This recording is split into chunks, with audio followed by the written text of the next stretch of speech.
तर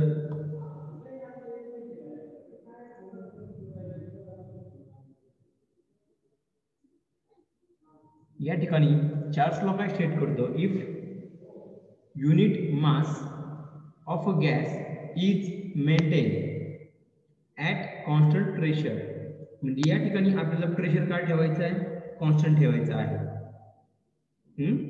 if unit मास म्हणजे आपण युनिट म्हणजे 1 kg किंवा युनिट मास असणारा आपण काय घ्यायचं आहे, गॅस घ्यायचा आहे आणि जो की मेंटेन करायचा आहे कॉन्स्टंट टेम्परेचरला, सॉरी कॉन्स्टंट प्रेशरला.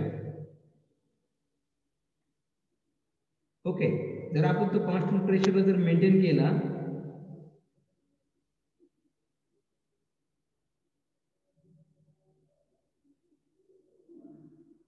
तर त्या ठिकाणी जो व्हॉल्यूम असतो गॅसचा तो काय होतो, तो व्हॅरी होतो directly proportional to the absolute temperature of gas.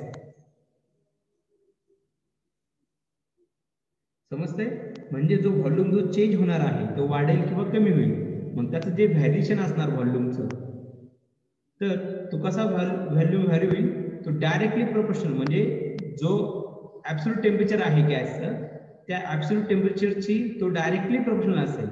Directly proportional म्हणजे काय, की जर टेम्परेचर वाढलं तर व्हॉल्यूम देखील वाढेल, त्याला आपण म्हणतो डायरेक्टली प्रोपोर्शनल असणे. म्हणजे या ठिकाणी ह्या जो तो दोन टर्म आहे प्रेशर आणि टेम्परेचर, त्या दोन्ही टर्म कशा आहेत, एकमेकांशी डायरेक्टली प्रोपोर्शनल आहे.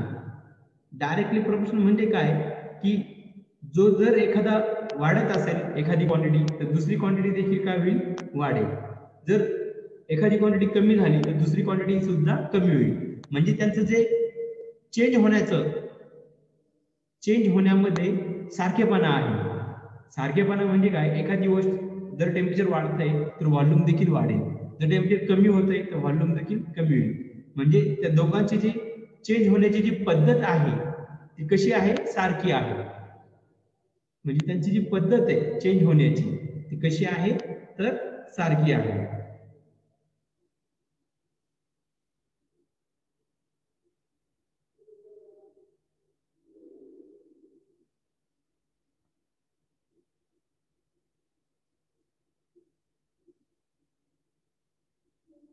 समजतंय, म्हणजेच ते एकमेकांशी कसे प्रोपोर्शनल आहेत, ते एकमेकांशी डायरेक्टली प्रोपोर्शनल आहेत. ओके, डायरेक्टली प्रोपोर्शनल असे म्हणजे काय समजतंय. आणि लास्ट लेक्चरला आपण पाहिलं होतं की इन्व्हर्सली प्रोपोर्शनल असतं.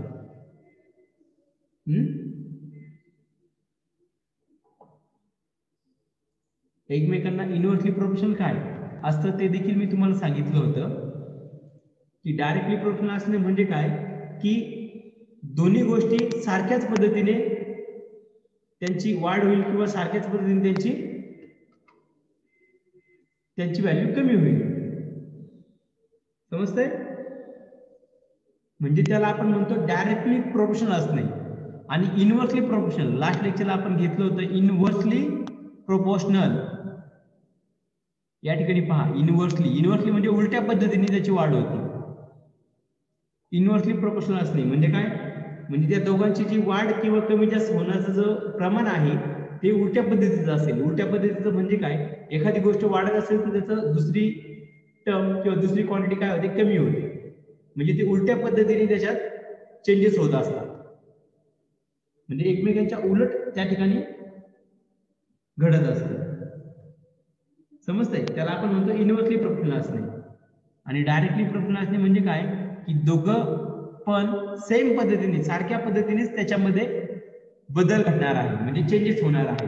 म्हणजे जर एखादी गोष्ट वाढत असेल तर दुसरी गोष्ट सुद्धा वाढेल, म्हणजे सारख्याच पद्धतीने ते त्याच्यामध्ये वाढत जाणार आहे. समजतंय याचं मिनिंग.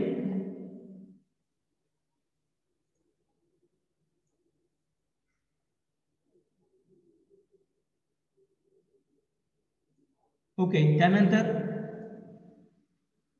पहा हा लॉ काय सांगतो, if unit mass of a gas is maintain at constant pressure, म्हणजे आपल्याला काय करायचं आहे, युनिट मास असणारा गॅस घ्यायचा आहे एका कंटेनरमध्ये, त्याचं प्रेशर आपल्याला कॉन्स्टंट ठेवायचं आहे.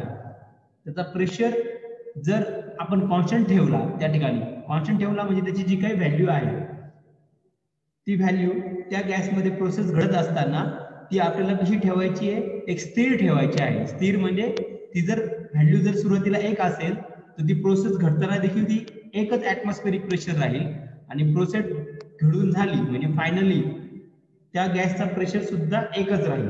म्हणजे त्या थ्रूआउट प्रोसेस मध्ये त्या गॅसचं जो काही प्रेशर असेल तो प्रेशर आपल्याला कसा ठेवायचा आहे, कॉन्स्टंट म्हणजे स्थिर ठेवायचा आहे.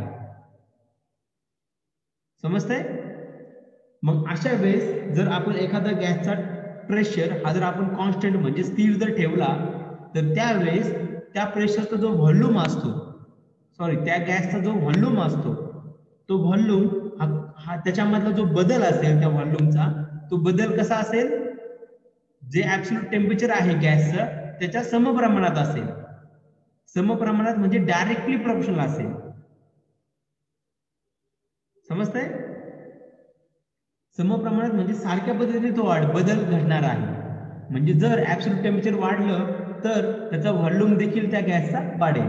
जर ऍब्सोल्यूट टेम्परेचर कमी झालं गॅसचा, तर त्या गॅसचा व्हॉल्यूम देखील काय होईल, कमी होईल. म्हणजेच ते काय होतंय, त्याच्यामधला जो बदल आहे व्हॉल्यूम मधला, तो बदल कसा होतोय, समप्रमाणात म्हणजे सारख्याच प्रमाणात होणार आहे. जसं टेम्परेचर सारखा, टेम्परेचर ज्या पद्धतीने वाढेल तशाच प्रमाणात समप्रमाणात व्हॉल्यूम हा वाढणार आहे.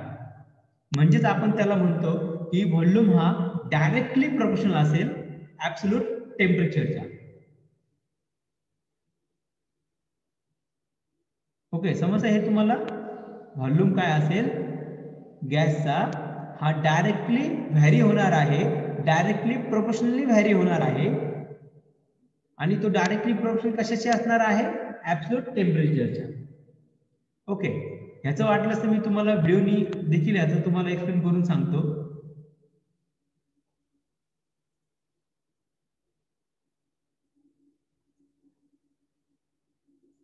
या ठिकाणी मी तुम्हाला व्हिडिओ देखील दाखवतो, म्हणजे तुमची आयडिया जी आहे या लॉ बद्दलची, चार्ल्स लॉची, ती तुमची कन्सेप्ट क्लिअर होईल.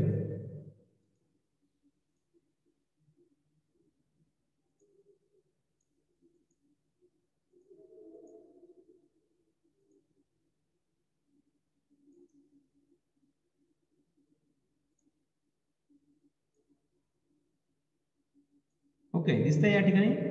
आता आपल्याला काय करायचं आहे, कॉन्स्टंट टेम्परेचर ठेवायचं आहे, कॉन्स्टंट प्रेशर ठेवायचं आहे. म्हणजे या ठिकाणी तुम्हाला दिसतंय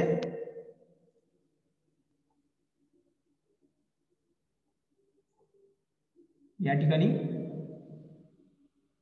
समजतंय? म्हणजे आपल्याला प्रेशर कसा ठेवायचा आहे, कॉन्स्टंट ठेवायचा आहे. म्हणजे आपण काय केलं, एक युनिट मास असणारा गॅस घेतला या कंटेनर मध्ये, दिसतोय युनिट मास, त्याचं मास किती होतं, युनिट मास म्हणजे 1 मास होतं. समजलं किती होतं मास त्याचं, युनिट मास.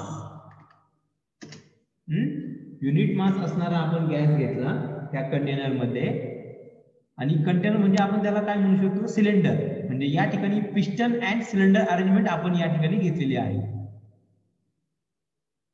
दिसतोय या ठिकाणी हे जे भांड आहे, सिलेंडर आहे, सिलेंड्रिकल वेसल आहे, त्याला आपण सिलेंडर म्हणूया, बरोबर? म्हणजे ते तुम्हाला जे दिसतंय एरो या ठिकाणी दाखवतोय मी तुम्हाला, ते काय आहे, सिलेंडर. समजतंय? म्हणजे या ठिकाणी सिलेंडर, आणि त्या सिलेंडरच्या आतमध्ये पिस्टन हा तुम्हाला दिसतोय. म्हणजे तो जो पिस्टन आहे तो सिलेंडर मध्ये वर खाली मूव्ह होऊ शकतो. दिसतंय तुम्हाला पिस्टन? म्हणजेच आपण काय घेतलेलं आहे, आपण या ठिकाणी सिलेंडर अँड पिस्टन अरेंजमेंट आपण या ठिकाणी घेतलेली आहे.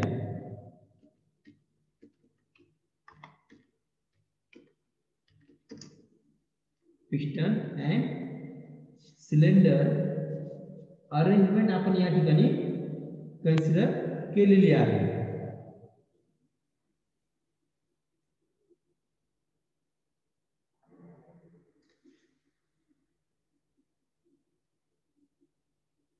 समजतंय?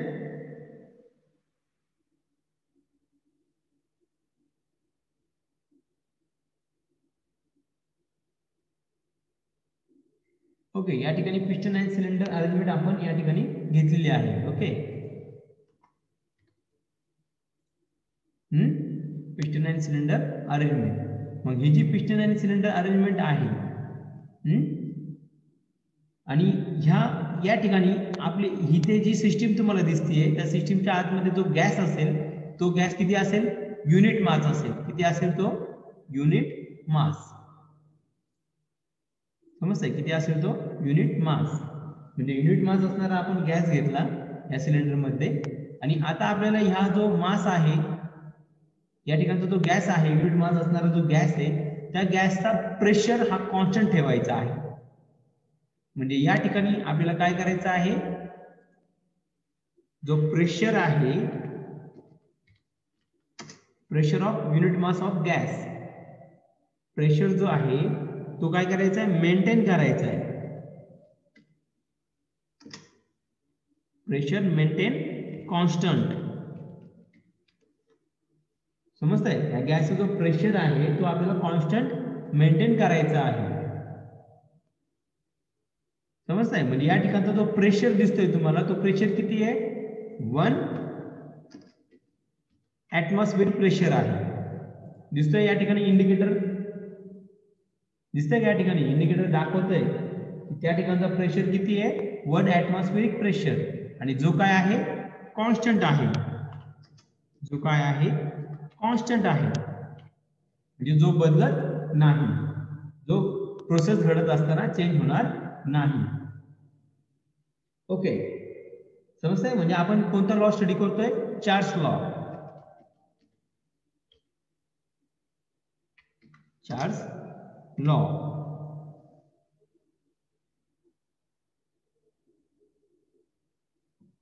समजतंय? चार्ल्स लॉ काय स्टेट करतो की ज्यावेळेस आपण म्हणजे या चार्ल्स लॉ मध्ये तुम्हाला एक ट्रिक सांगतो लक्षात ठेवण्यासाठी. CAP, cap. कॅप म्हणजे टोपी घालता तुम्ही, कॅप. ओके, तो कॅप वर्ड लक्षात ठेवा. C for Charles law and शेवटचा जो वर्ड आहे P फॉर प्रेशर. म्हणजे चार्ल्स लॉ मध्ये काय कॉन्स्टंट ठेवतो आपण? प्रेशर कॉन्स्टंट ठेवतो. हे तर डोक्यात बसेल तुमच्या. समजतंय कसं लक्षात ठेवायचं? कॅप. कॅप लक्षात ठेवा, टोपी, कॅप. म्हणजे त्यावरून काय लक्षात येतं? C for Charles law, P for pressure. म्हणजे चार्ल्स लॉ मध्ये काय कॉन्स्टंट आहे? प्रेशर कॉन्स्टंट आहे. जसं की तुम्हाला मी लास्ट लेक्चरला सांगितलं होतं, बॅट. बॅट लक्षात ठेवा. बॅट फॉर, नाही का, तुम्ही जे क्रिकेटमध्ये बॅट यूज करता ती बॅट लक्षात ठेवा, bat word. B for Boyle's law, T for temperature. म्हणजे बॉयल्स लॉ मध्ये काय कॉन्स्टंट आहे? टेम्परेचर कॉन्स्टंट आहे. तुम्हाला असं लक्षात तुम्ही ठेवू शकता ट्रिकने. समजता? इथे तुम्ही कॅप लक्षात ठेवा. कॅप म्हणजे चार्ल्स लॉ मध्ये काय कॉन्स्टंट आहे? प्रेशर कॉन्स्टंट आहे. इथे लक्षात राहील. मग आपण तुम्ही डेफिनेशन करताना तुम्ही काय म्हणू शकता? Consider a unit mass of a gas which is maintain at constant pressure. जो आपल्याला मेंटेन करायचा आहे कॉन्स्टंट प्रेशरला. समजतंय? देन त्यानंतर आता या ठिकाणी व्हॉल्यूम कसा चेंज होतोय तो आपल्याला पाहायचा आहे. समजतंय? या गॅसचा व्हॉल्यूम कसा चेंज होतोय तो आपल्याला पाहायचा आहे. तर मी काय करतो? व्हॉल्यूम चेंज करण्यासाठी जर मी ह्याला जर हीट दिली, ह्या गॅसला जर तापवलं तर काय होईल मित्रांनो? म्हणजे या ठिकाणी मी बर्नर लावणार आहोत आणि बर्नर लावून मी काय करेल? याला गॅसला मी तापवेल. आणि ह्या गॅसचं व्हॉल्यूम किती आहे पहा. सुरुवातीला इनिशियल त्याचं व्हॉल्यूम किती आहे? इनिशियल व्हॉल्यूम म्हणजे प्रोसेस घडण्याच्या अगोदर सुरुवातीला त्याचं व्हॉल्यूम किती आहे? 25 लिटर. दिसतंय? त्याचं सुरुवातीचं व्हॉल्यूम किती आहे इनिशियली? म्हणजे इनिशियली जो गॅस आपण घेतलेला आहे पिस्टन सिलेंडर अरेंजमेंट मध्ये त्याचं व्हॉल्यूम आहे 25 लिटर. हे त्याचं सुरुवातीचं व्हॉल्यूम आहे. आणि हे एक्झाम्पल म्हणून सांगतोय, तुम्ही पेपरमध्ये लिहायचं नाही की सुरुवातीला मी 25 लिटर व्हॉल्यूम घेतला. फक्त असं लक्षात ठेवायचं, इनिशियल व्हॉल्यूम इज V1. समजतंय? इनिशियल व्हॉल्यूम तुम्ही काय घेऊ शकता? V1 घेऊ शकता. Consider initial volume V1. V1 समजतंय? V1 हे इनिशियल व्हॉल्यूम तुम्ही घेतलेलं आहे, असं तुम्ही कन्सिडर करू शकता त्या ठिकाणी. समजतंय? इनिशियल व्हॉल्यूम किती घेतलं तुम्ही? V1 घेतला, असं तुम्ही ती ठिकाणी व्हॅल्यू न सांगता फक्त सांगायचं, consider the initial volume of the gas is V1. तो 25 लिटर. आणि आता तो व्हॉल्यूम कसा व्हॅरी होतोय ते आपल्याला पाहायचंय या ठिकाणी. व्हॉल्यूम टेम्परेचर सी कसा व्हॅरी होतोय गॅसचा ते आपल्याला पाहायचंय. मग आपण काय करू? ह्या गॅसचं टेम्परेचर वाढवून पाहू. टेम्परेचर वाढवलं तर व्हॉल्यूम कसा चेंज होतो ते आपल्याला पाहायचंय. आणि टेम्परेचर वाढवण्यासाठी या गॅसचा जो टेम्परेचर आहे ते या ठिकाणी टेम्परेचर दाखवलेलं आहे, दिसतंय तुम्हाला या ठिकाणी?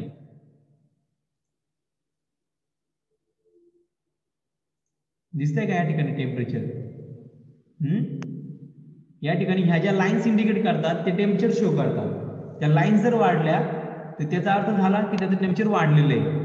आणि टेम्परेचर जे आपण मेजर करतो ज्या इन्स्ट्रुमेंटने, त्या इन्स्ट्रुमेंटला आपण म्हणतो थर्मोमीटर.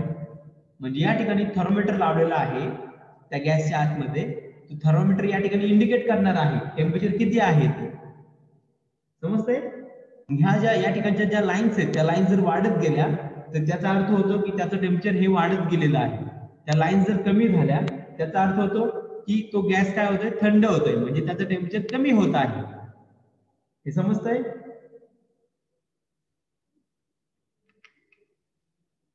ओके. तर या ठिकाणी पहा, मी तुम्हाला व्हिडिओ प्ले करून दाखवतो. या ठिकाणी मी बर्नर यूज करणार आहे. त्या बर्नरच्या साहाय्याने मी काय करणार आहे? ह्या गॅसला हीट सप्लाय करणार आहे, जेणेकरून त्याचं तापमान काय होईल? वाढेल. त्याचं टेम्परेचर काय होईल? वाढेल. मग आपल्याला पाहायचं आहे की व्हॉल्यूम मध्ये काय बदल घडतो. आपल्याला मेन पाहायचं आहे व्हॉल्यूम मध्ये काय बदल घडतो जर आपण गॅसचा टेम्परेचर चेंज केला तर. म्हणजे व्हॉल्यूम, गॅसचं टेम्परेचर जर वाढवलं तर व्हॉल्यूम वाढतो का कमी होतो हे आपल्याला पाहायचं आहे. म्हणजे व्हॉल्यूम कसा व्हॅरी होतो with respect to absolute temperature हे आपल्याला पाहायचं आहे. आणि या ठिकाणी गॅसचं टेम्परेचर आपण कॉन्स्टंट मेंटेन करणार आहोत.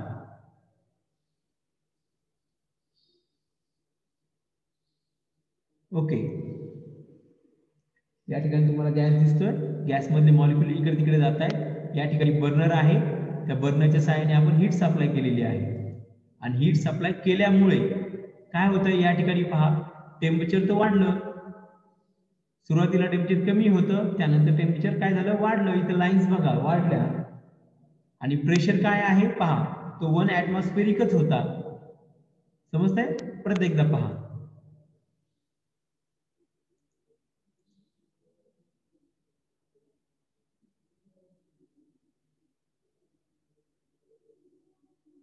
दिसतंय? पहा परत एकदा, इथे गॅस आहे, त्याचं टेम्परेचर किती आहे गॅसचं? 300 केल्विन. दिसतंय? गॅस आहे, त्याचं टेम्परेचर किती आहे? 300 केल्विन. दिसतंय?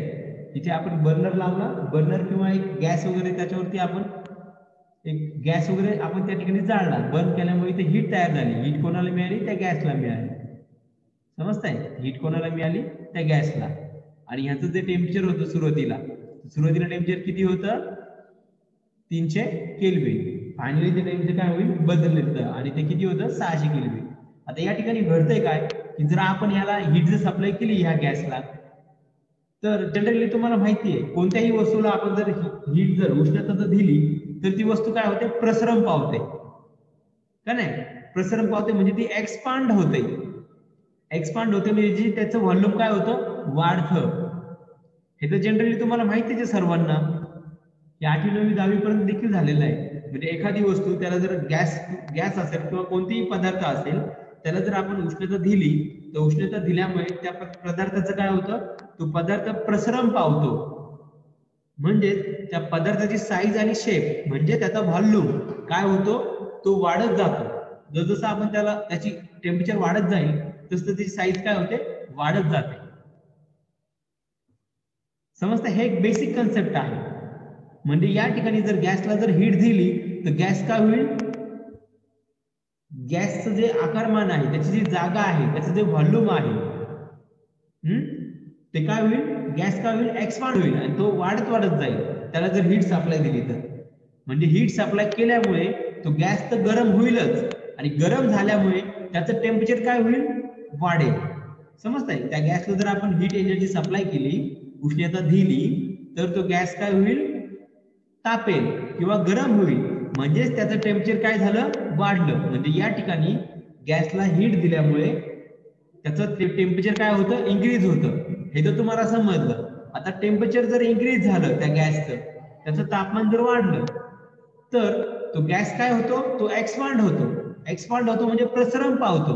म्हणजे तो गॅसची साईज काय होईल, वाढेल. समजतंय? म्हणजे या ठिकाणी गॅसचं व्हॉल्यूम किती होतं, 25 लिटर होतं. त्यानंतर त्याचं व्हॉल्यूम काय होतं, इन्क्रीज होतं. म्हणजे या ठिकाणी इनिशियल व्हॉल्यूम होतं 25 लिटर. तसंच initial temperature, initial absolute temperature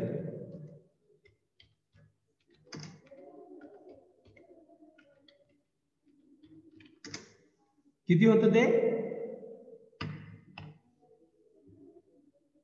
300 kelvin. समजतंय? तसंच इनिशियल प्रेशर,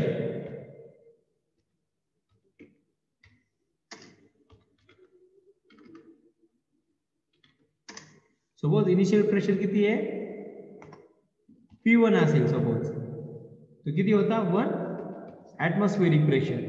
आणि इनिशियल जे टेम्परेचर आहे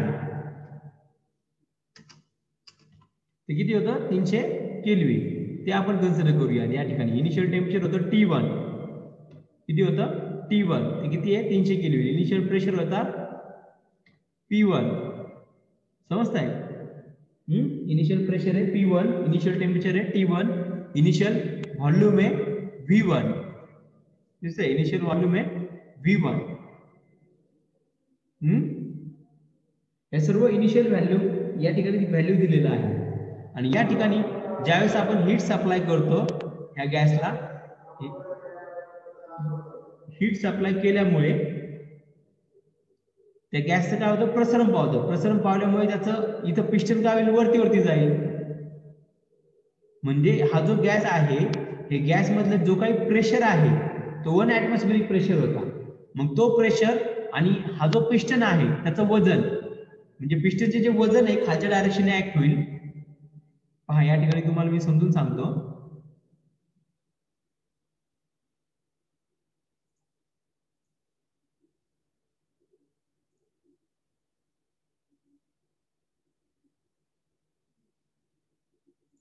दिसतंय, हा जो पिस्टन आहे त्याचं वजन कसं असेल, ते डाऊनवर्ड डायरेक्शन, खालच्या दिशेने ऍक्ट होईल. आणि या ठिकाणी गॅसचा जो प्रेशर आहे तो वरच्या दिशेने असेल त्या पिस्टन वरती.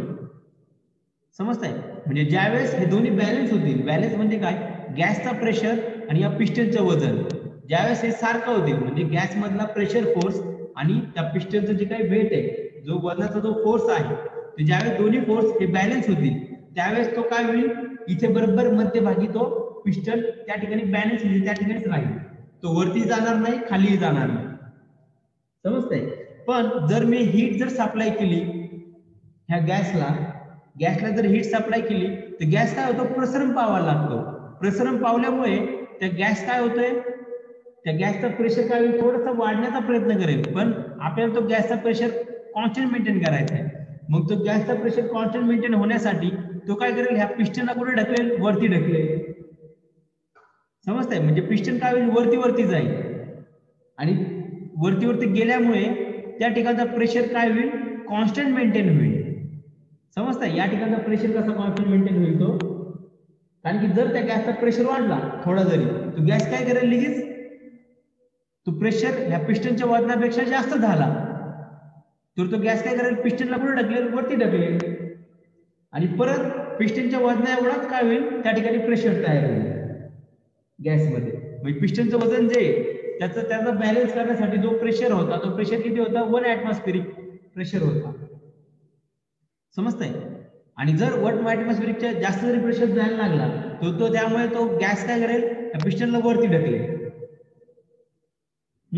किंवा हे फक्त एक लक्षात ठेवा, किंवा लक्षात नाही ठेवलं तरी चालेल, फक्त महत्त्वाची गोष्ट इथे लक्षात ठेवा की आपण या ठिकाणी प्रेशर कॉन्स्टंट मेंटेन करतोय.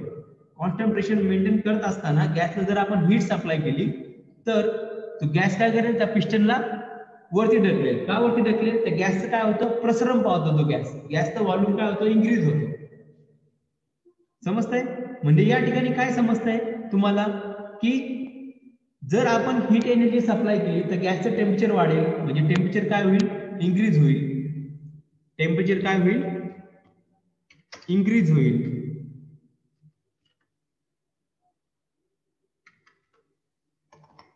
टेम्परेचर काय होतं, इन्क्रीज होतं. टेम्परेचर इन्क्रीज झालं तर गॅस काय होतो, एक्सपांड होतो.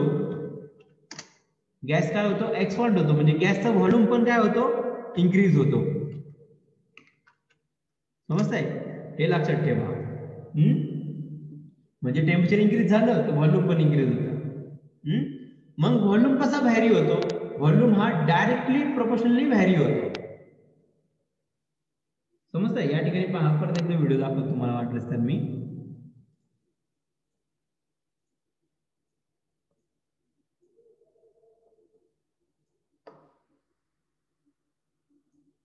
पहा, या ठिकाणी हीट एनर्जी सप्लाय केली, पहा टेम्परेचर देखील वाढत गेलं.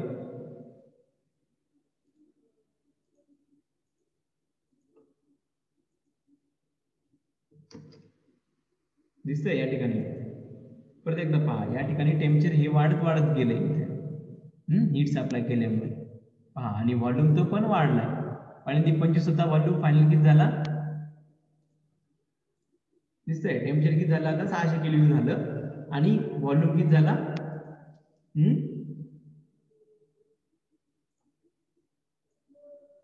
समजतंय? या ठिकाणी व्हॉल्यूम किती झाला, 50 लिटर.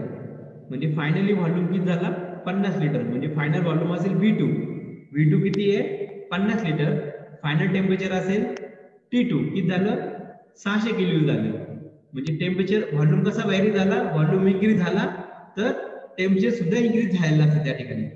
त्याच्या उलट जर व्हॉल्यूम डिक्रीज झाला तर टेम्परेचर सुद्धा काय होईल, डिक्रीज होईल. म्हणजे टेम्परेचर कमी केलं तर गॅस काय होतो, आकुंचन पावतो. हे तर माहिती आहे तुम्हाला. टेम्परेचर जर डिक्रीज झालं, म्हणजे टेम्परेचर जर कमी केलं आपण, तो गॅस काय होईल, थंड होईल. गॅस जर थंड झाला किंवा एखादा पदार्थ जर थंड झाला तर त्याचं काय होतं, आकुंचन पावतो. तो पदार्थ काय होतो, आकुंचन पावतो. आकुंचन पावतो म्हणजे काय, त्याचा साईज आणि शेप काय होतो, कमी होतो. समजतंय?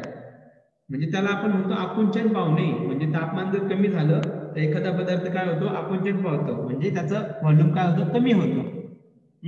म्हणजे टेम्परेचर कमी झालं तर व्हॉल्यूम काय होतं, कमी होतं. म्हणजे तो कसं, म्हणजे या ठिकाणी व्हॉल्यूमचा जो बदल आहे, व्हॉल्यूम मध्ये होणारा जो बदल आहे तो कसा आहे, समप्रमाणात आहे.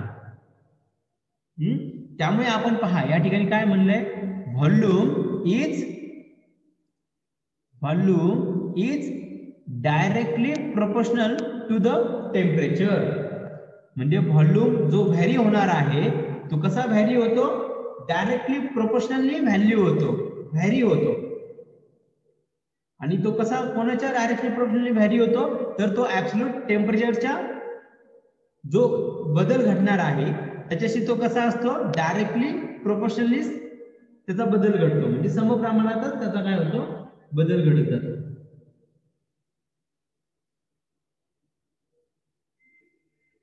ओके, समजतंय?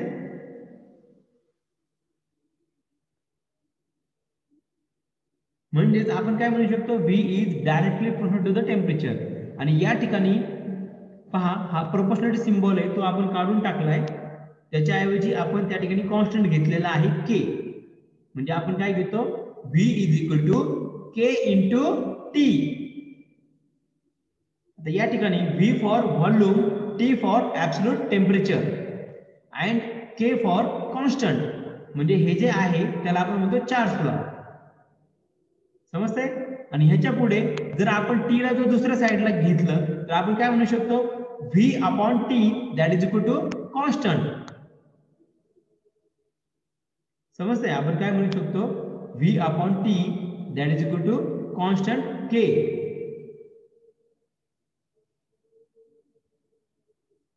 समजतंय? आता पहा, मी या ठिकाणी उलट तुम्हाला घडून दाखवतोय. उलट म्हणजे काय, आपण जर हा जो गॅस आहे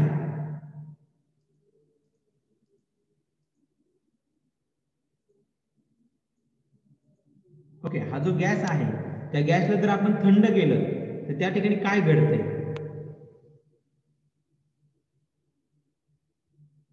गॅस जर थंड केला तर त्या ठिकाणी काय घडतंय ते आपल्याला या ठिकाणी पाहायचं आहे. ओके, तर व्हिडिओ मी तुम्हाला या ठिकाणी दाखवतो.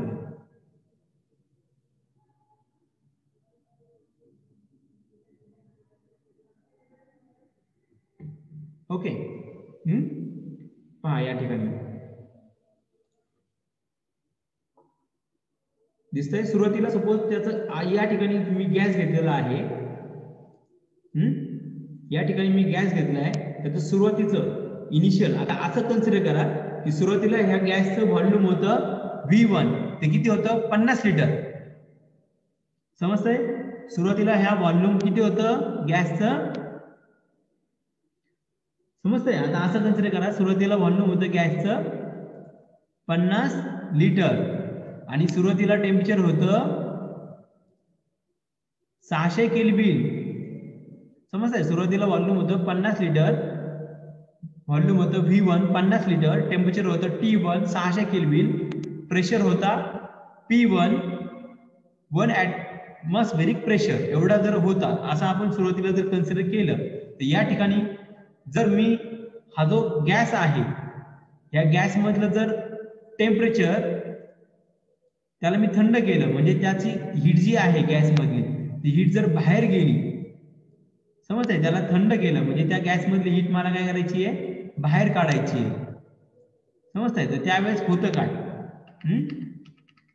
ते आपल्याला या ठिकाणी पाहायचं आहे.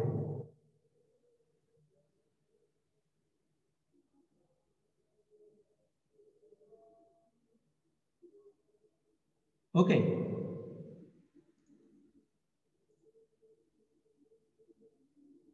दिसतंय? या ठिकाणी पहा, व्हॉल्यूम 50 लिटर होतं, आता व्हॉल्यूम त्याचं काय होतंय पहा, कमी कमी होतंय. आणि त्यावेळेस टेम्परेचर सुद्धा काय होतंय, कमी कमी. म्हणजे आपण तो गॅस काय करतोय, थंड करतोय. थंड केला आपण त्या गॅसला, त्याला थंड करत करत आपण कुठपर्यंत आणलं, 300 केल्विन पर्यंत. समजतंय? सुरुवातीला त्याचं व्हॉल्यूम होतं 50 लिटर, आता त्याचं व्हॉल्यूम किती झालं, फायनली त्याचं व्हॉल्यूम झालं V2 म्हणजे फायनल व्हॉल्यूम. ते V2 झाला 25 लिटर, म्हणजे व्हॉल्यूम काय झालं, कमी झालं. आणि व्हॉल्यूम का कमी झालं, तर आपण काय केलं, त्या गॅस मधली हीट काय केली, बाहेर काढली. गॅस मधली हीट म्हणजे त्या गॅसला थंड केलं. समजतंय? गॅस मधली हीट जर बाहेर गेली म्हणजे त्या गॅसला काय केलं, आपण थंड केलं. गॅसला थंड केलं तर त्यावेळेस काय होतं की तो गॅस काय होतो, आकुंचन पावतो म्हणजे त्याचं व्हॉल्यूम काय झालं, कमी झालं. आणि गॅसला थंड करत असताना त्याचं टेम्परेचर देखील काय होतं, कमी होतं. मग फायनली त्याचं टेम्परेचर किती झालं, 300 केल्विन झालं. म्हणजे गॅसचं सुरुवातीला टेम्परेचर किती होतं, गॅसचं सुरुवातीचं टेम्परेचर आपण जे घेतलं होतं ते होतं 600 केल्विन. तो गॅस काय केला, आपण थंड केला म्हणजे गॅस मधली हीट बाहेर पडली आणि तो गॅस थंड झाला. आणि थंड झाल्यामुळे त्याचं टेम्परेचर काय झालं, कमी झालं. तर सुरुवातीला टेम्परेचर होतं T1 600 केल्विन, फायनल टेम्परेचर त्याचं कमी झालं, ते फायनल टेम्परेचर असेल T2 300 केल्विन. म्हणजे या ठिकाणी आपण टेम्परेचर कमी केलेलं आहे. मग टेम्परेचर कमी केल्यामुळे तो गॅसचं व्हॉल्यूम काय, गॅस जो आहे तो काय होतो, आकुंचन पावतो. म्हणजे गॅसची जी काही जागा आहे किंवा गॅसची जी काही आकारमान म्हणजे व्हॉल्यूम आहे ते काय झालं, किंवा त्याची साईज आणि शेप काय झाला, गॅसचा कमी झाला. म्हणजे त्याचं व्हॉल्यूम काय होतं, कमी होतं. मग गॅसचं व्हॉल्यूम सुरुवातीला किती होतं, V1 ते होतं 50 लिटर. फायनल व्हॉल्यूम किती झालं, त्याचं ते कमी झालं, ते फायनल व्हॉल्यूम असेल 25 लिटर. पण त्याचं व्हॉल्यूम का कमी झालं, कारण की त्या गॅसला आपण थंड केलं. थंड केल्यामुळे काय झालं, त्या गॅसचं टेम्परेचर काय झालं, कमी झालं. म्हणजे व्हॉल्यूम हा कसा व्हॅरी झाला, व्हॉल्यूम कमी झालं. का कमी झालं, ऍब्सोल्यूट टेम्परेचर कमी झालं म्हणून. हे तर समजलं. व्हॉल्यूम कमी झाला का कमी झाला, कारण की त्या गॅसचं आपण ऍब्सोल्यूट टेम्परेचर काय केलं, कमी केलं. हे तर समजलं. आणि अगोदरच्या एक्झाम्पल मधून देखील तुम्हाला समजलं की व्हॉल्यूम गॅसचा कधी वाढला, का वाढला, कारण की त्या गॅसचा आपण काय केलं, ऍब्सोल्यूट टेम्परेचर वाढवलं. समजतंय? म्हणजे व्हॉल्यूमचा बदल कसा घडतोय हे तुम्हाला मी सांगतोय. व्हॉल्यूम गॅसचं कमी झालं, का कमी झालं, त्या गॅसचं आपण टेम्परेचर कमी केलं. व्हॉल्यूम गॅसचं अगोदरच्या एक्झाम्पल मध्ये ते इन्क्रीज झालं होतं, ते वाढलं होतं, का वाढलं होतं, त्या गॅसचं टेम्परेचर आपण वाढलं होतं, गॅसचं टेम्परेचर वाढलं होतं म्हणून त्याचा व्हॉल्यूम हा वाढला होता त्या ठिकाणी. म्हणजे जे व्हॉल्यूम आहे त्याच्यामधला जो बदल आहे तो कसा होतोय, सारख्या प्रमाणातच त्याचा बदल होतोय. आणि कशाच्या सारख्या प्रमाणात होतोय, ऍब्सोल्यूट टेम्परेचरच्या. समजतंय? म्हणजे चार्ल्स लॉ काय स्टेट करतो, if unit mass of gas is maintain at constant pressure, म्हणजे युनिट मासचा गॅसचा प्रेशर हा कॉन्स्टंट ठेवला तर त्यावेळेस जो व्हॉल्यूम असतो तो कसा, हा ऍब्सोल्यूट टेम्परेचरच्या डायरेक्टली प्रोपोर्शनली तो व्हॅरी होतो. हाच आहे Charles law. Okay student, next लेक्चरची लिंक मी लगेच पाठवतो, तर तुम्ही त्याला देखील जॉईन करून घ्या.